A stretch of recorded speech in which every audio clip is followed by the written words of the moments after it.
So to draw our lovely bumblebee, you will need some plain white paper or watercolour paper, a pencil, a pen and a eraser, something round to draw around. I'm using a glass, watercolours and paintbrushes, and I use some colouring pencils to finish it off.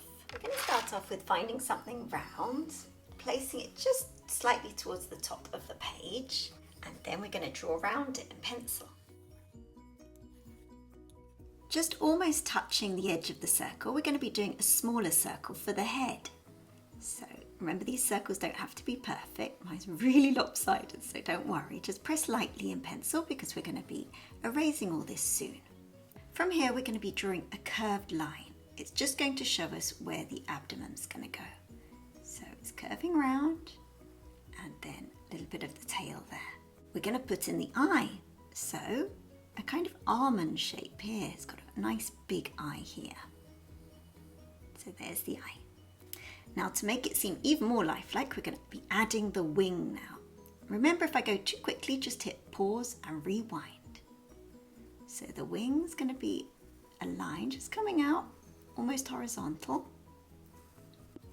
coming out to about there.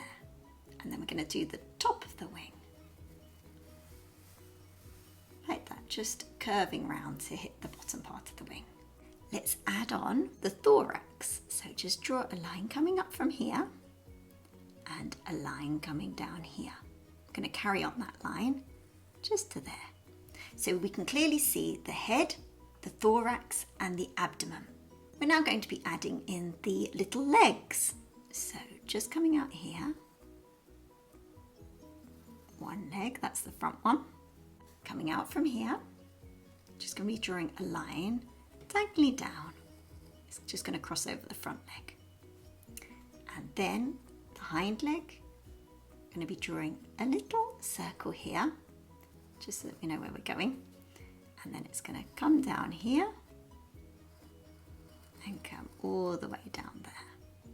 Let's add in the antennae. So just a line coming down here, and then another one slightly bent over here. We're just going to put in some simple shapes for the flowers now, for the lavender flowers. So just one very, very simple shape here. Another one over here.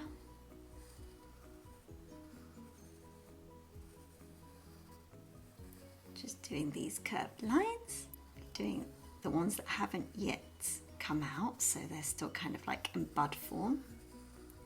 So they're kind of just circles. And then the ones that are slowly emerging, so one there. We do one here. Then a nice big petal coming up here. We'll add in more detail when we come to drawing them properly. Now I'm going to be switching to pen, but please do carry on in pencil. This is just so you can see it better on camera. I'm going to be starting off with the head. So let's draw the eye. So this is a garden bumblebee. It's also called Bombus hortorum. Did you know that bumblebees actually have 5 eyes? So we're drawing, it's got 2 large ones, one on either side, and then 3 little ones called ocelli, which is primitive eyes. And they're kind of arranged in a triangular pattern here. You can't quite see them because we've got lots and lots of fur in the way. Draw a little rim to the eye here. And they can actually see ultraviolet light, which we can't see. Let's draw the antenna coming out. One here and one there. So they can't actually see red, but they still can feed off flowers that are red because they can smell the sweet nectar. And also, many of the red flowers actually have ultraviolet patterns on them to attract insects and bees, and they're known as nectar guides. Just add in some little dashes here. So we're going to be adding the fur, and I'm going to do this by drawing lots of dashes. So as you can see, they're not all going the same way. They're kind of following the shape of the circle that we did before. And some of them are a little bit longer, like here on the top.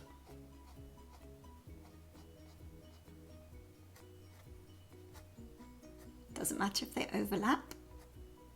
I'm going to stop there. So this bumblebee is actually drinking nectar out of a lavender flower. So I'm going to be drawing its long tongue sheath, which is just here. It's also known as a maxilla. So going into this flower petal here. I'm just going to add the flower petal just now that we're doing it. So now we're going to jump to doing the wings. So we're just going to draw them simply here, the part where it attaches to the body.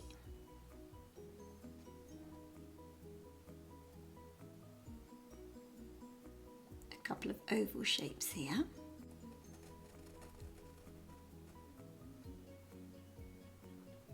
And it's in segments, so we'll just draw the different segments coming upwards. This is the largest segment. Like that. And then we're just going to follow that line that we did before. There's a bit coming over the top. Coming round to join it there. There's kind of like a sideways V shape here. Going to carry on to the end of the wing. Like this. And then going upwards. Another segment here, a line coming down, and then a line coming round. Now we're going to be focusing on the legs, and they're covered in lots of little hairs ready to collect the pollen that sticks to them. So just drawing, they're in segments, the legs, so just drawing the upper part here.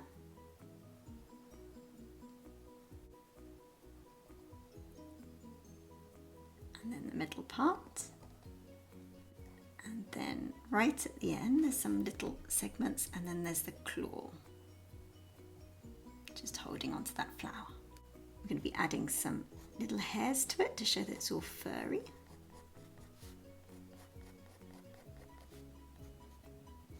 And then the front leg, which is just here, slightly smaller. So this is a worker bumblebee. And they actually only live for about 4 weeks. The queen bee, however, outlives her whole colony, and she hibernates underground during winter before she wakes up and makes a new colony the next year. Okay, this one's just coming behind that other leg that we did before. It's a couple of segments, and then the claw on the end. Again, we're going to be adding lots of hairs.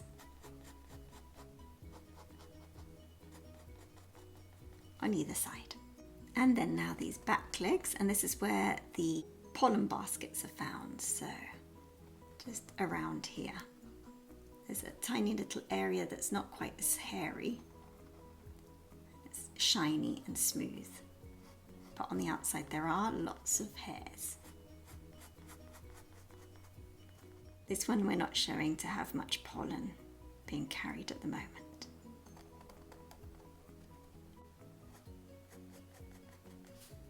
And again, the little tiny segments at the bottom, and then the little claw. And we'll finish off this leg. Bumblebees are excellent pollinators. That's why they're so important. Right, we're just going to be defining the head. So drawing some fur to show the different parts of the body. We're going to distinguish between the thorax, this area. So long dashes going upwards, and they're getting ever so slightly longer towards here. Can you see they're curved as well? And the same coming round.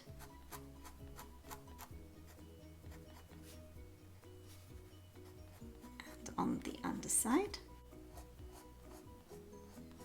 These ones come round the back. And we'll do the whole back now. Ending off in the fluffy tail.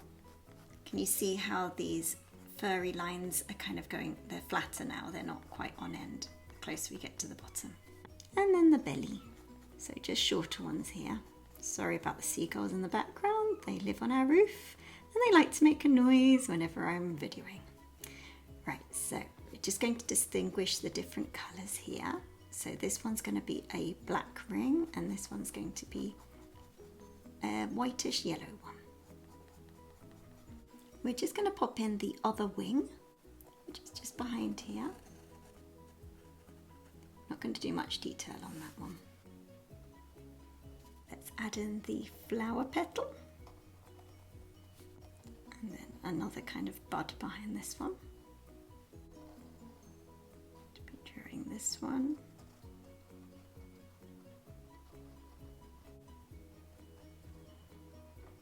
So here's another bud.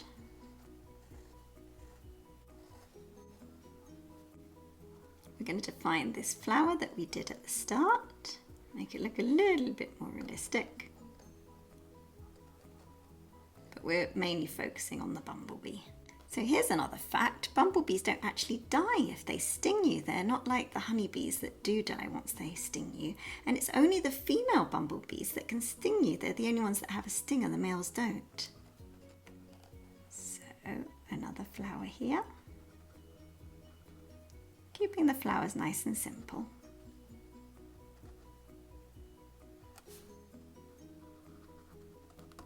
They're quite deep, these lavender flowers, well, for the bumblebee. That's why their tongues are so long to reach down. Otherwise they'd have to stick the whole entire head down there. Okay.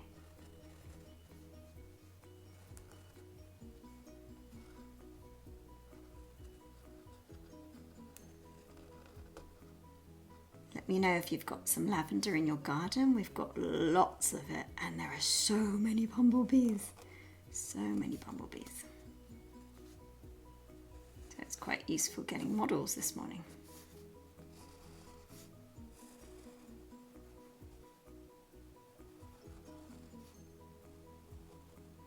We're just going to stick in the other leg that you can just about see poking out behind this one. There we go. I'm just going to, last but not least, just delineate where the yellow part is, just here. So this is yellow, that's black. So if you haven't gone over it in pen, go over it in pen now and erase all the pencil lines. So I'm going to be using a set of watercolours, mainly yellows and yellow ochres, browns and blacks, and obviously I'm going to be making up my own lavender colour with using the reds and the blues, and also a little bit of green. I'm going to start off with the yellowy orangey part just here. Add a nice big layer of this. Also a little touch more diluted just here. And a tiny little bit here. Also a little bit, a tip there on the tongue sheath and on the feet.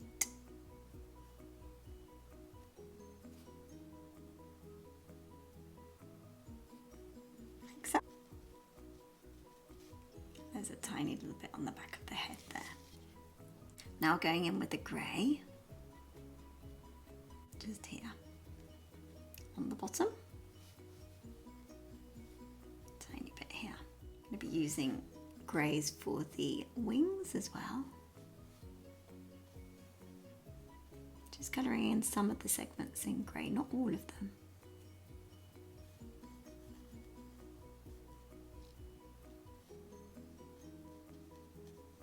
And part of the eye, and what I would call the knees. I'm sure they've got a proper name, but I don't know it. So the lavender's got pinkish and lilac-y parts, so I'm just going to go in with the pinkish parts first.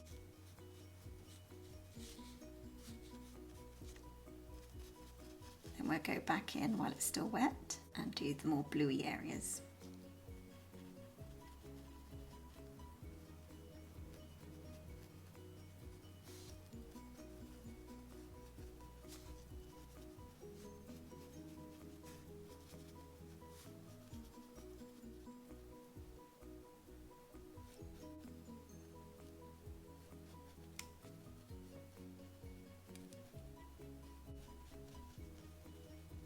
Just letting them blend in one with the other.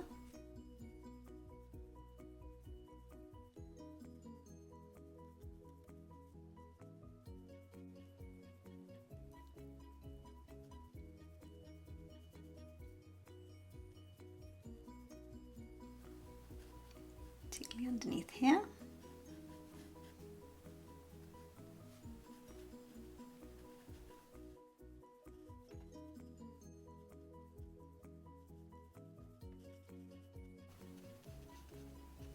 Adding a touch more blue now.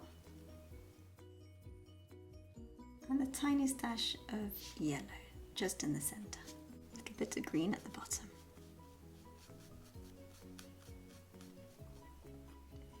I'm going to be adding a little bit of dark brown just here, just on the underside of the wing, and just on the top of the wing, just to highlight the segments that we did. And very faintly on the other one. Also going to make the claws a little bit darker, adding a little bit of yellow there, and in with some black.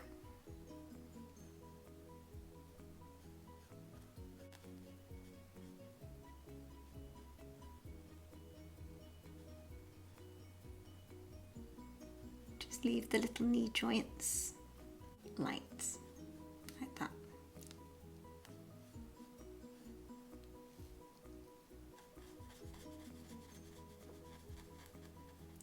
So I'm not doing them black at the moment because we're going to come in once it's dried and go over it again.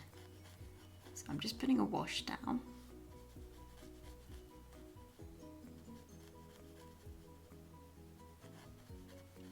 So all this area I'm just coating in a wash, a black wash.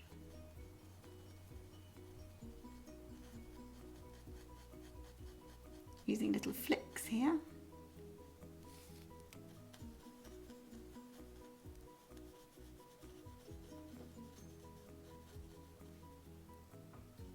Now here I am going to do it a lot darker for the eye. I'm going to leave a little bit white to show the reflection of light.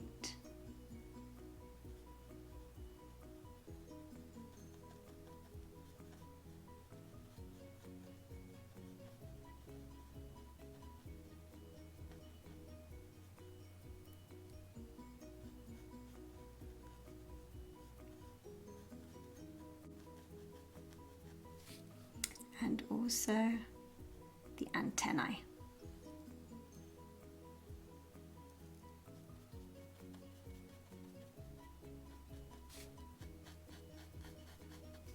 Now let's let it dry just for a minute.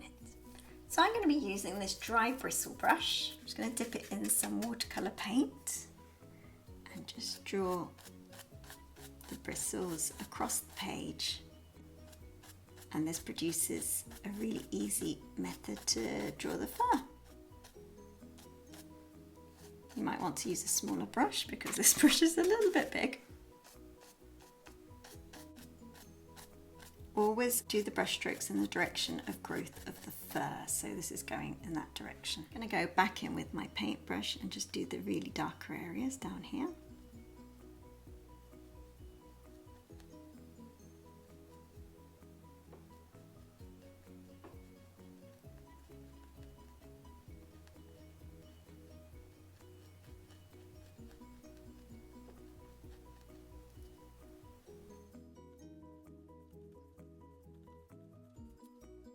Again, I'm using flicking motion.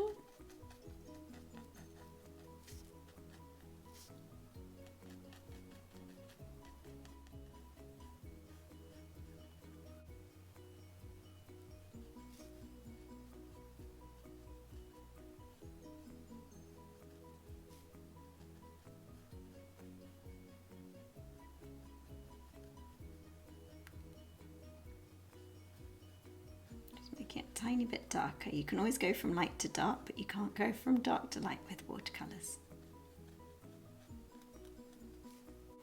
Adding a few more dashes of colour to the lavender.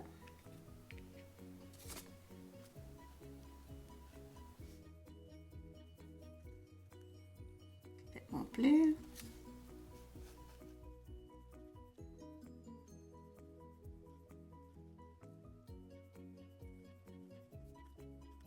And then we can just add a nice green and lavender wash in the background. Using a much thicker paintbrush. Add a touch to the wing.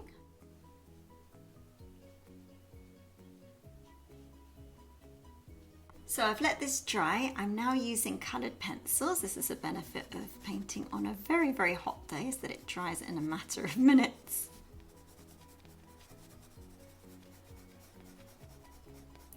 And I just wanted to go over some areas just to add a little bit more detail. I like mixing media. I do it quite a lot in my practice. It means you get the best of both worlds. So don't be afraid to experiment with different media and different things. Going even darker here.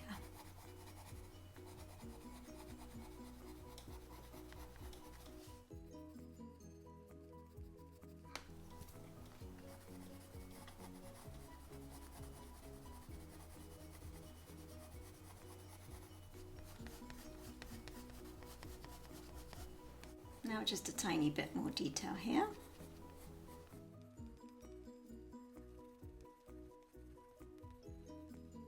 And a touch of lemon yellow.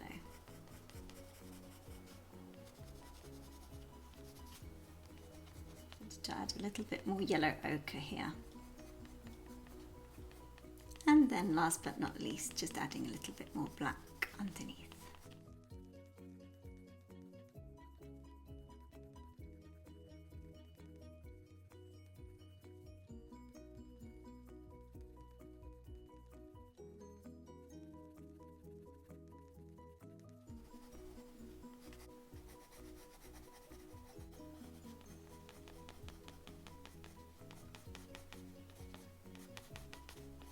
Just going over the brown a little bit.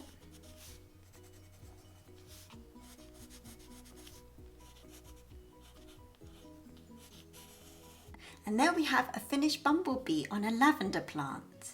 It looks suitably furry, doesn't it? So if you've enjoyed this one, you're going to absolutely love my tutorial on how to draw a wasp. So click on it here now.